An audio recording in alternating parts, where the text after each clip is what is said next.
Olá! Cá estamos nós novamente com a série O que é Ser Mulher na Sua Pele.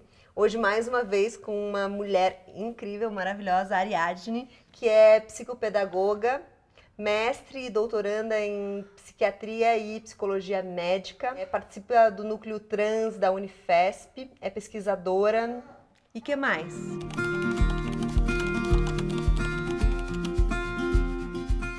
Quem é a Ariadne? Bom, a Ariadne é tudo isso, mas também é uma mulher e, como toda mulher, eu tenho a minha subjetividade, né? Eu me entendo como mulher dentro de uma lógica em que, independente de não ser confortável ser mulher na sociedade que a gente vivencia hoje, é uma existência que é minha. Então, entender que eu faço parte dessa existência, né? Que eu estou no mundo como uma mulher e exerço, né, uma função que é muito discriminada, que é de pesquisadora, de cientista, né, num mundo em que a ciência começou a abrir espaço para a mulher e quanto mais né, a minha mulheridade, que é uma mulheridade trans, né?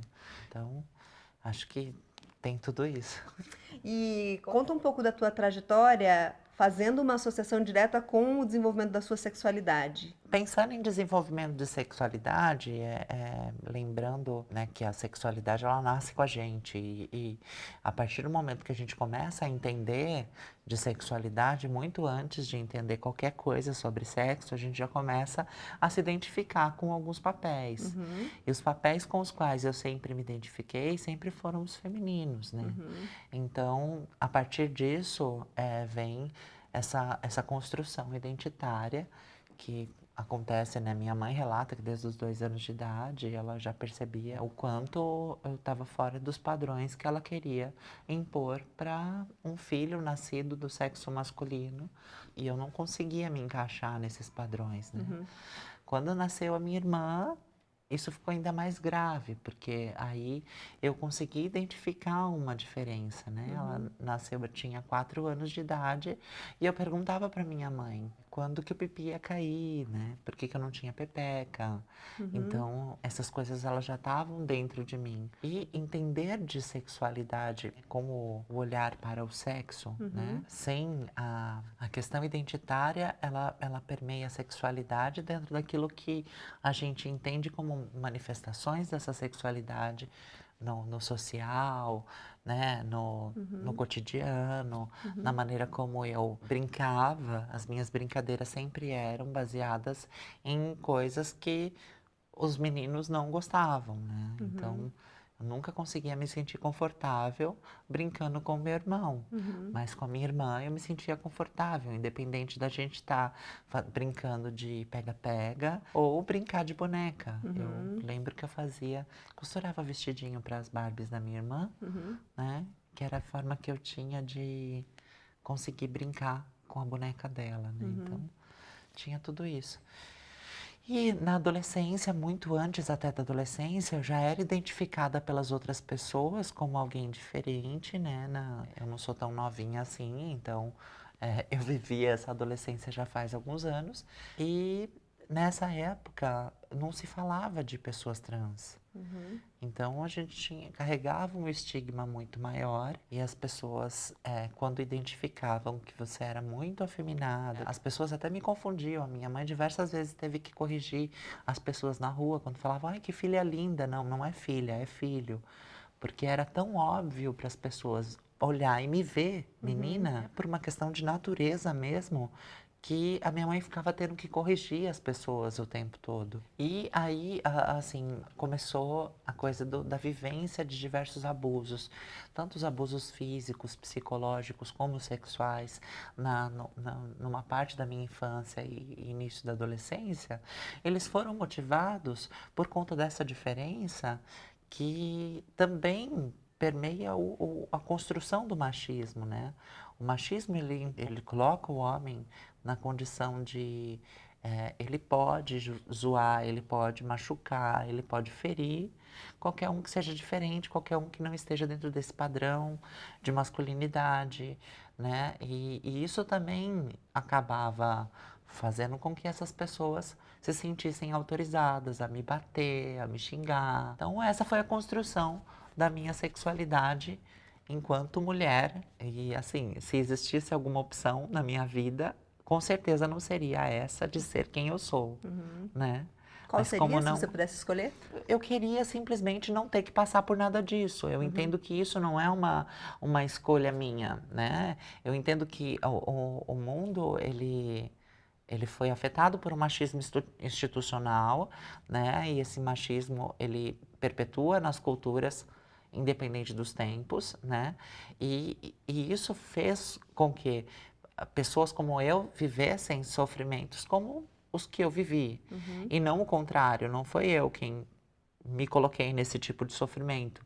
Eu simplesmente estava vivendo quem eu era, o que eu era e como eu era. Ainda que tenha sofrido muitas violências justamente por isso, né? Sim, Inclusive de família ou da sim, sociedade sim, que não entende, né? sim. Este lugar de uma expressão que não condiz com o estereótipo. Sim, e que não condiz com a normatividade, né? Com a norma que as pessoas colocam de uma sociedade que vive em paz se as coisas não fugirem dela, né? É diferente, personalidade é diferente de trânsito, né? Identidade é diferente de trânsito, que tem regras e que você não pode fugir delas, senão você comete uma infração, um crime, né?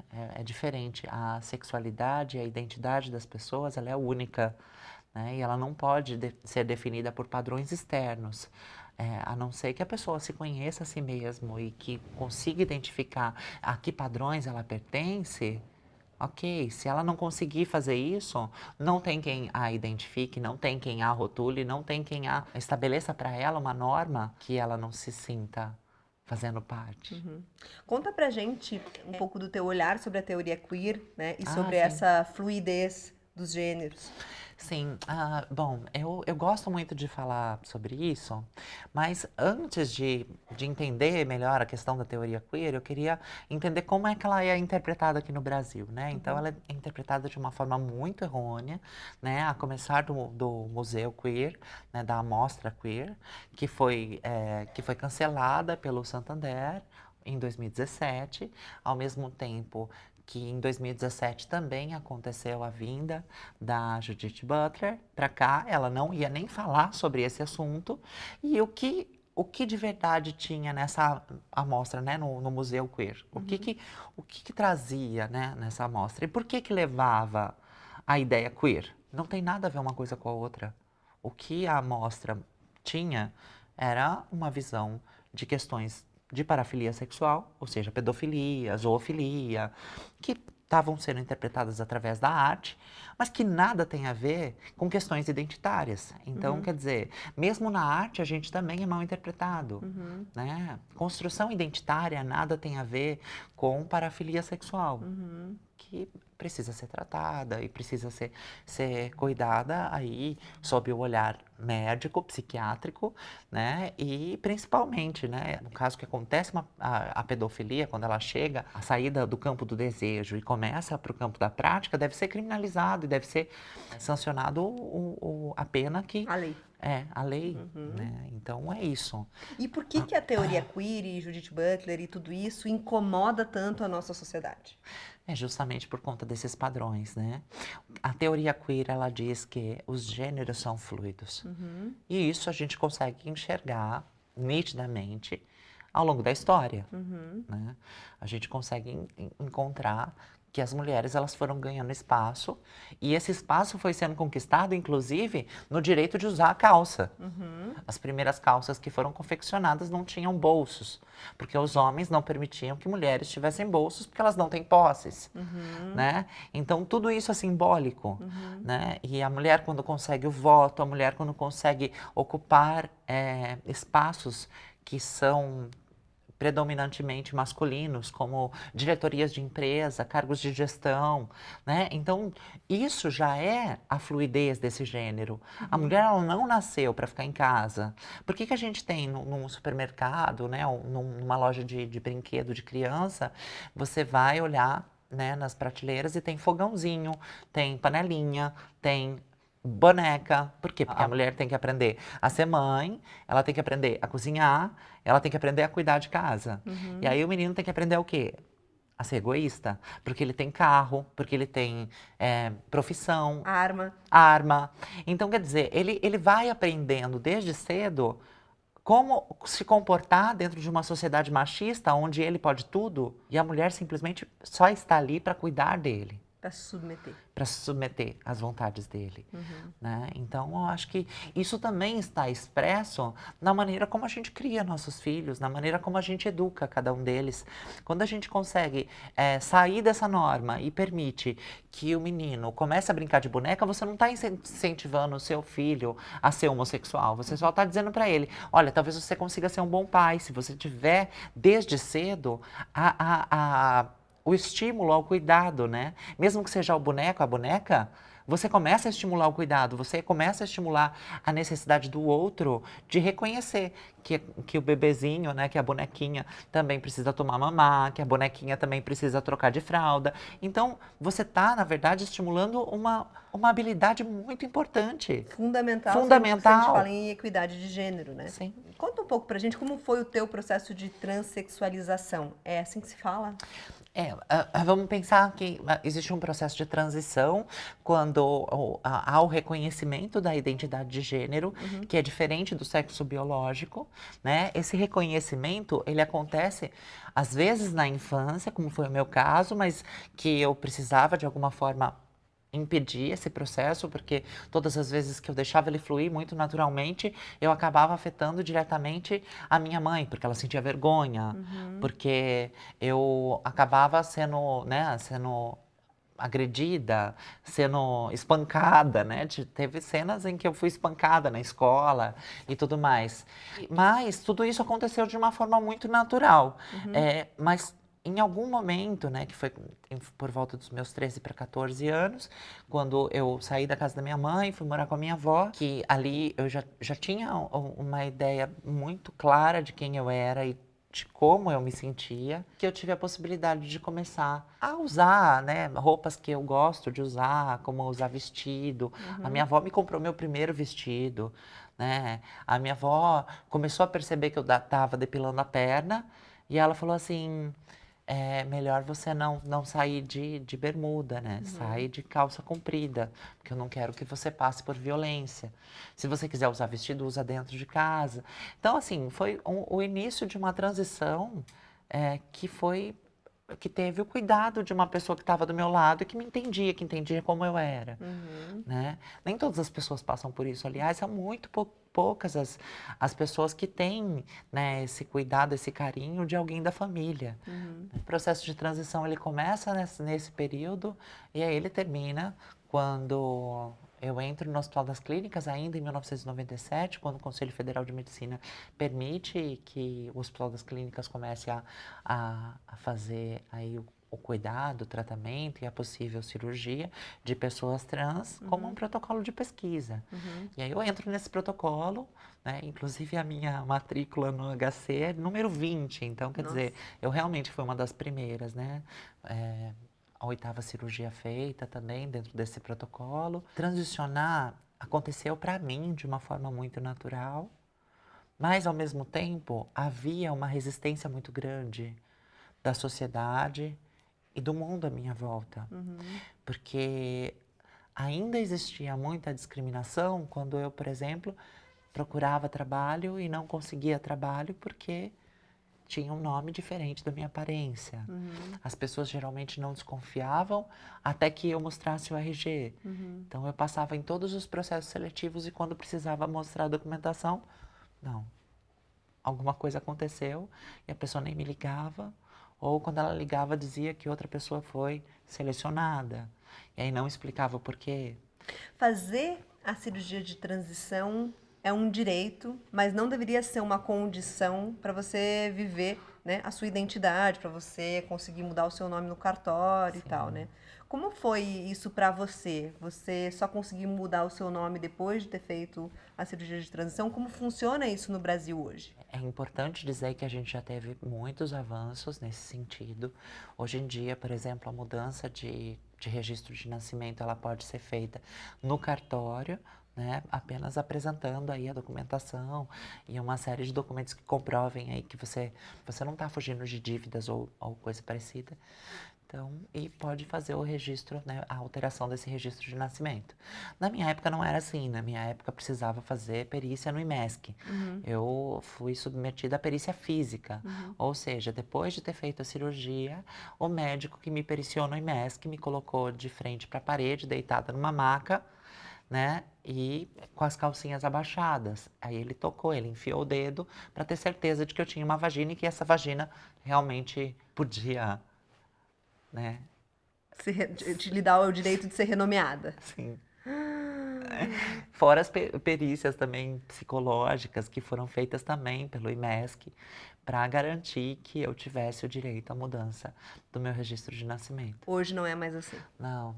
Que legal, não. que bom. E com relação à cirurgia, que é importante também dizer, né? O Conselho Federal de Medicina entende que o processo transexualizador são essas mudanças que podem ser genitais ou não, né? Acho que existe muito mais um desejo naquilo que é aparente, né? A mama, tanto para o homem trans quanto para a mulher trans, é muito mais identitário do que a genitália. A genitália você só vai mostrar para quem você tiver uma relação íntima, né? Já a mama, ela é a sua identidade, é aquilo que fica aparente, né, em você. E a portaria do processo transexualizador entende que qualquer outra cirurgia, como prótese de mama, feminização facial, ou até mesmo a cirurgia para a raspagem do pomo de Adão e outras tantas cirurgias, elas são complementares a uma transgenitalização. O que deixou durante muito tempo pessoas que são trans, que são transgênero, marginalizadas em função delas não serem percebidas pelo SUS, né? Que deveria ser para todos. Então, hoje a gente tem sim uma luta ainda para mudar esse processo da portaria e possibilitar que as pessoas possam aí fazer essas cirurgias, independente de ter o desejo ou não de fazer a transgenitalização. E as travestis dessa história? É importante falar que, assim, durante muito tempo as pessoas queriam definir quem é a transexual e quem é a travesti. Eu não gosto disso, porque eu acho que isso é tão excludente quanto qualquer outro tipo de rótulo que a gente possa dar para uma pessoa, para um indivíduo, né? Mas, em função da travesti ter sempre uma história de marginalidade, né, de prostituição, da gente não conseguir encontrá-las na sociedade como um todo, a gente só encontra lá à noite se prostituindo e de dia ela dorme. Então a gente queria fazer, né, a sociedade. Quando eu falo a gente, eu falo a sociedade. Né? Eu hoje rejeito completamente esse tipo de ideia, né? Mas eu entendo que essa ideia permeou a nossa sociedade durante muitos anos. E a ideia da transgenitalização ser nomenclatura de quem é transexual verdadeiro, né? É porque as outras são falsas? Não. É porque existe também, nesse processo transexualizador, um viés higienizador, né? Especialmente que vem da ciência, da medicina, Sim, né? exatamente. Que entende que a pessoa é trans, então ela, para ser trans, ela precisa ocupar o lugar de outra mulher cis, né? Ou o lugar de outro homem cis, né? Ela não pode ter uma fluidez nesse gênero, né? Ela precisa reafirmar essa identidade com uma genitália. E a gente sabe que genitália não é sexo, a genitália não é identidade. Né? Eu não sou mulher porque tenho vagina, sou mulher por muito mais que isso. E sou mulher muito antes da minha vagina ter sido construída, né? Então, é essa percepção que eu gostaria, assim, de passar para as pessoas, porque travesti hoje é uma identidade política. Eu, apesar de ser considerada pela medicina uma transexual verdadeira, eu me auto-intitulo travesti porque eu quero que esse lugar que eu ocupo seja também ocupado por elas, né? Então, acho que é uma identidade política e a gente pode, sim, oferecer o mesmo cuidado para as pessoas trans, independente do quanto elas desejem completude nesse processo de transição. Porque a completude, para mim, pode ser diferente do outro. Sem dúvida é. Sem dúvida é, né? Hoje você é uma cientista, uma doutoranda, Sim. né? Você chegou nesse lugar de poder, de um privilégio que é para poucas mulheres. né? Sim. Quando se fala em mulheres trans, você ainda está numa posição ainda mais privilegiada. Sim. Mas eu sei que não foi sempre assim, Não. né? Como foi a sua trajetória social e no mercado de trabalho até conseguir chegar onde você está hoje? Eu, como toda mulher trans, eu passei pelas mesmas dificuldades e os mesmos desafios sociais e psicológicos, né? Seja os desafios psicológicos no sentido de, o que eu tô fazendo tá machucando a minha mãe, eu não posso ser assim, né? Em relação à religião, o quanto eu também tive que negar muito do que eu tinha de fé para poder ser quem eu era, porque tudo que eu pensava, né? Todas as vezes que eu tentava me religar a uma religiosidade qualquer, eu me sentia pecadora, eu me sentia desmerecendo o amor de um divino, né, de algo divino. Então, esses desafios psicológicos, eles já afetavam diretamente o quanto eu podia ser saudável mentalmente, por si só, né? E os desafios sociais que foram imensos, né? Seja pelo sair de casa aos 13 anos, ter vivido violência física, psicológica e sexual desde a minha infância, né? Então, foram diversos episódios de abuso durante a infância e adolescência. E depois disso, né, também passei pela prostituição, passei pelo uso de drogas. Por quê? Porque era o que tinha para mim. A sociedade fechou todas as portas, o que tinha para mim era isso. E aí, de repente, voltar dentro desse processo foi bater com a cara no fundo do poço, dizer, eu mereço mais que isso, e por mais que seja difícil, eu vou tentar. Se eu não tentar, não vou saber como vai ser.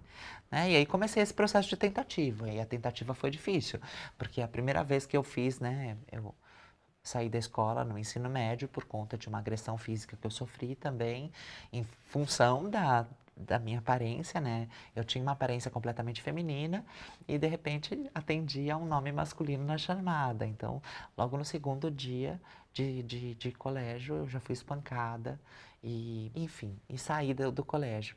Para voltar, eu tive que fazer prova eliminatória. E na época fazia telecurso 2000 e tudo mais, aí marcava a prova, ia fazer a prova. A minha primeira prova foi anulada, por quê? Porque o nome que eu assinava era diferente do meu nome de registro. E aí faz de novo. Então, quer dizer, foram várias barreiras, né? Tudo que eu precisava fazer na vida, eu precisava fazer melhor. Né? Eu E precisava muitas vezes, provar. né? Eu precisava provar que realmente eu era boa e que a minha identidade, apesar de, sabe? É muito horrível você viver apesar de, sabe? Você provar o tempo todo que apesar de ser quem eu sou boa o suficiente. Seja para ocupar esse espaço, seja para fazer determinadas coisas. Isso era muito ruim. Né? Isso permeou a minha vida durante muito tempo. E aí, transformar essa vida aos poucos, né? Porque ela não foi transformada do dia para a noite, ela foi transformada aos poucos. Numa vida onde eu hoje sou mãe, né? Eu tenho, meu filho está com 18 anos de idade, eu crio ele desde os 2 anos de idade.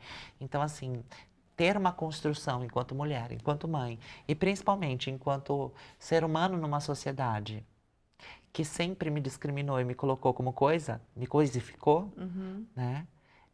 Para mim foi o início de tudo. E aí depois o processo dos estudos, que sempre foi um prazer para mim, né? Um dos maiores prazeres que eu tenho na vida é estudar. Então, isso aconteceu muito que sem muito esforço, né? Então, ou com muito esforço, mas um esforço que me dá prazer, um Movido por um esforço. desejo.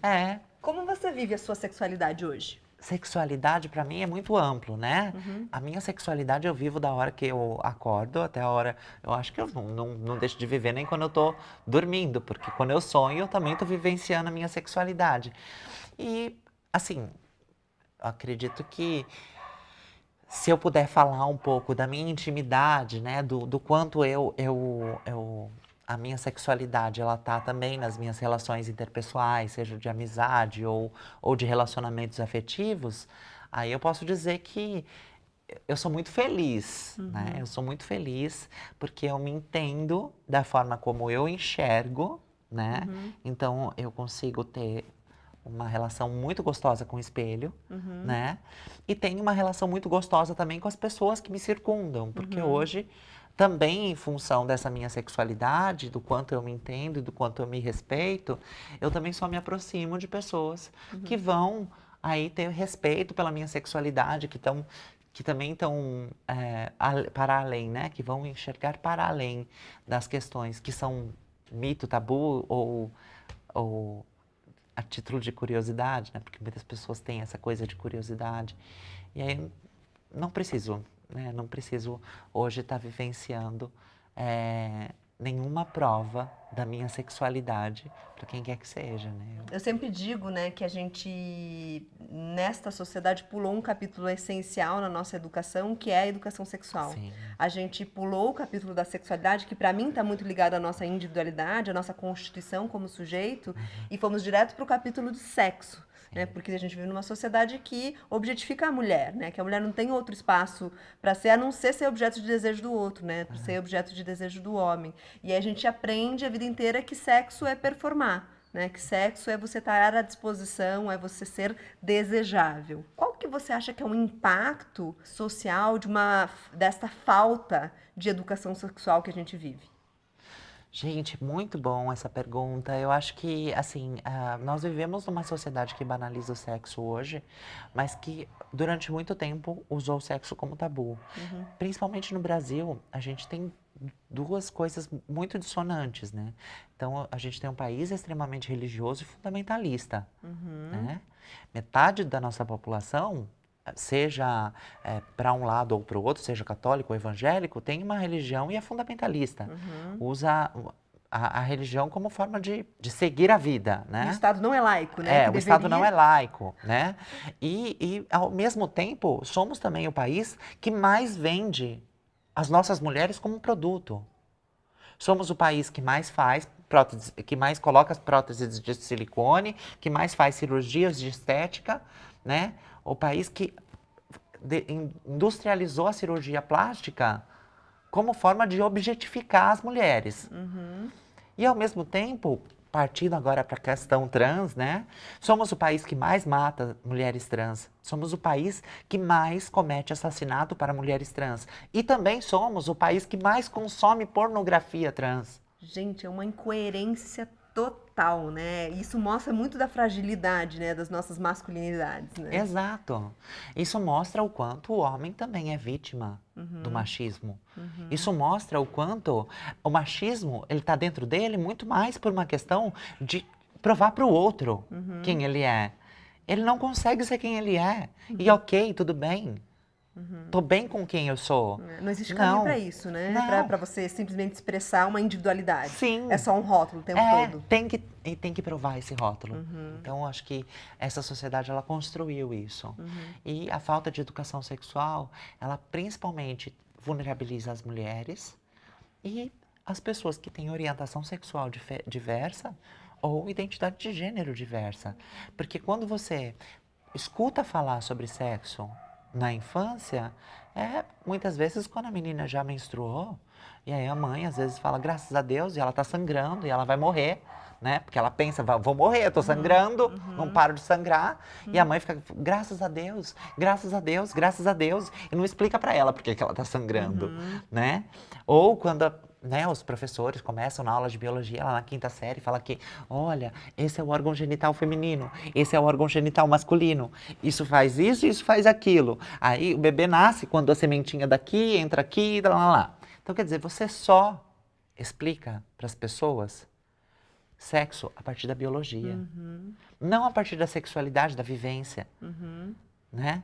Então, o que acontece? A gente tem hoje resultados horríveis, né? A epidemia de AIDS, ela cresceu nas últimas décadas. Na última década, principalmente, ela cresceu entre pessoas de 13 a 19 anos. Nossa, eu não tinha esse dado. São nossos jovens que estão adquirindo HIV. E por que eles estão adquirindo HIV? Quem são as pessoas que hoje fazem sexo? Quando você escuta o funk, quando você escuta a música que é popular e tudo bem, acho que é legal, é uma expressão da comunidade, ok. Mas com a banalização do sexo, isso não é legal. Porque quando você escuta, ei menina, vem perder sua virgindade, com 3, com 6, 16, você está chamando uma menina, uma criança, para perder a virgindade num estupro coletivo. Então entender direito o que é a nossa cultura musical e o que ela faz com as pessoas. E entender que se você não quiser educação sexual na escola, a sua filha ou o seu filho não vai deixar de ter educação sexual no YouTube. Na pornografia, no funk, ou seja lá onde for. Porque aí ela vai ter uma deseducação sexual. Exato.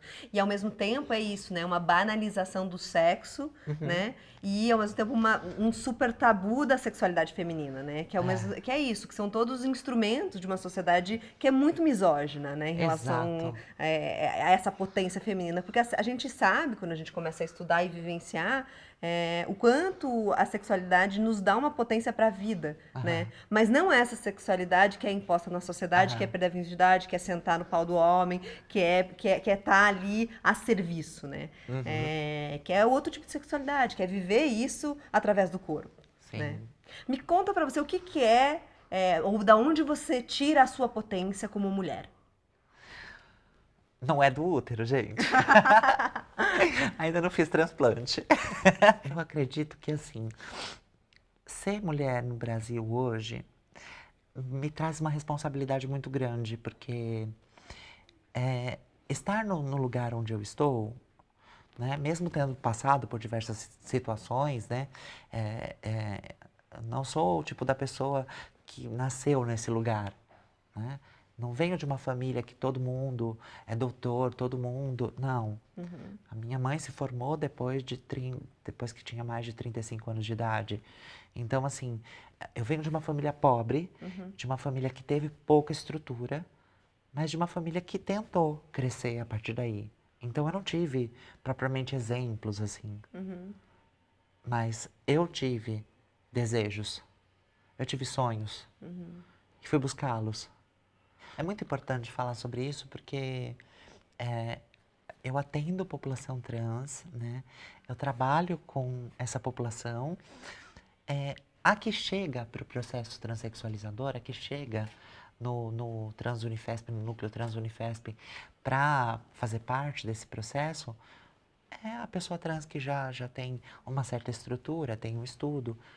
Mas eu também trabalho com a população trans de rua, que é usuária de droga, que vive da prostituição. E a coisa mais horrível que você pode ouvir de uma pessoa é que ela não tem sonho. E se eu puder, de alguma forma, devolver esse sonho para essa pessoa, seja estando no lugar onde eu estou, e estando de braços abertos para acolhê-la, ou simplesmente lutando cada vez mais para que o acesso chegue a ela, é isso que dá realização para minha vida e potência. Nossa, que lindo isso, né? Porque fazer essa associação de que potência é ter a possibilidade de continuar sonhando é incrível, né? Porque no fundo todo mundo nasce com esse desejo, né, de sonhar, né? E a gente vai sendo castrada ao longo da vida toda, né? E você ser uma potencializadora de sonhos é muito bonito isso. Então, já indo para o final dessa conversa deliciosa, para mim eu poderia ficar aqui horas e horas e horas, eu queria fechar com a pergunta que nomeia esse bloco, né? Ariadne, o que é ser mulher na sua pele?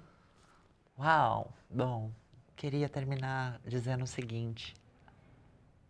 Eu olho para o menino que eu era, infeliz, triste, aprisionado num corpo que eu não me reconhecia, e olho para a mulher que eu sou hoje, e a única coisa que eu sinto é uma gratidão imensa de poder dar colo para esse menino que eu fui, de poder ser a força que ele precisava ter. Eu sou essa pessoa hoje. Eu sou a mãe que dá colo. Eu sou a pessoa que dá sonhos para aquela criança. E isso é ser mulher na minha pele hoje.